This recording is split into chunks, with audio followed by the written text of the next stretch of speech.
வணக்கம் மக்களே. மீண்டும் ஒரு வேங்கை வயல். மதுரையில் அமச்சியாபுரம் கிராமத்தில் மேல்நிலை நீர்த்தேக்க தொட்டியில் மலம் கலந்துருக்கிறாங்க.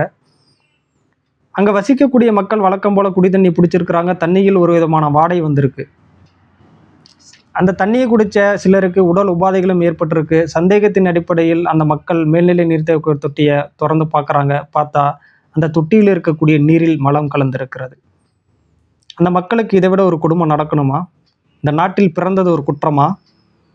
இதே போலத்தான் புதுக்கோட்டை மாவட்டம் வேங்கை வயலிலும் மேல்நிலை நீர்த்தேக்க தொட்டியில் மலம் கலந்தாங்க. கிட்டத்தட்ட 3 ஆண்டு காலங்கள் ஆகிவிட்டது. இன்று வரை உண்மையான குற்றவாளியை கண்டுபிடித்து இந்த அரசு அவர்களுக்கு தண்டனை வழங்கவில்லை. வேங்கை வயலில் இந்த சம்பவம் நடந்தது டிசம்பர் மாதம் 2022 வருடம்.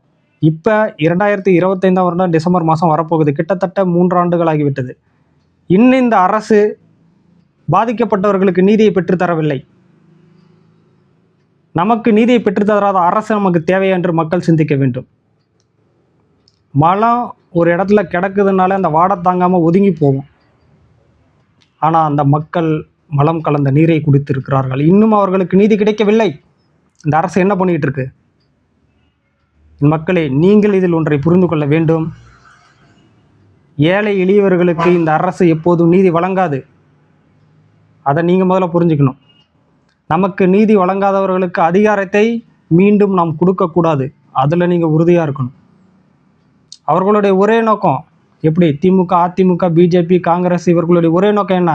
தேர்தல் சமயத்தில் நாய்க்கு பிஸ்கட் போடுவாங்கள்ல, அதே போல் உங்களுக்கு 1000 2000 தூக்கி கொடுத்துட்டு அவர்கள் ஆட்சி அதிகாரத்தில் அமர வேண்டும். அவர்களுக்கு அதுதான் நோக்கம். அவர்களுடைய ஒரே நோக்கம் அதிகாரம் அவர்களிடம் இருக்க வேண்டும். மக்களுக்கு நல்லது நடந்தால் என்ன, நடக்கலன்னு அவர்களுக்கு என்ன? அந்த சிந்தனை ஓட்டத்தில் தான் இங்கே இருக்கக்கூடிய அனைத்து கட்சிகளும் இருக்கின்றன. மக்களே, இந்த சிபிசிஐடி காவல்துறையினர் வேங்கையில் விசாரிச்சுட்டு சந்தேகத்தின் அடிப்படையில் பாதிக்கப்பட்ட மக்களையே குற்றவாளிகளாக கட்டி குற்றப்பத்திரிகை தாக்கல் செய்திருக்கிறார்கள். இதை எதிர்த்து இன்னும் அந்த மக்கள் போராடி கொண்டிருக்கிறார்கள்.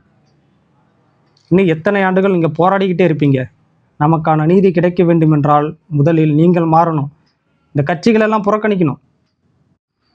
கொள்கை ரீதியாக என்னுடன் இணைந்து செயல்பட தயாராகுங்கள் என் மக்களே. நமக்கான இந்தியாவை நாம் உருவாக்குவோம். என் எண்ணங்கள் நிறைவேற நினைப்பவர்கள் டிஸ்கிரிப்ஷனில் உள்ள UPI ஐடியை பயன்படுத்தி தொகையை அனுப்பி உதவலாம்.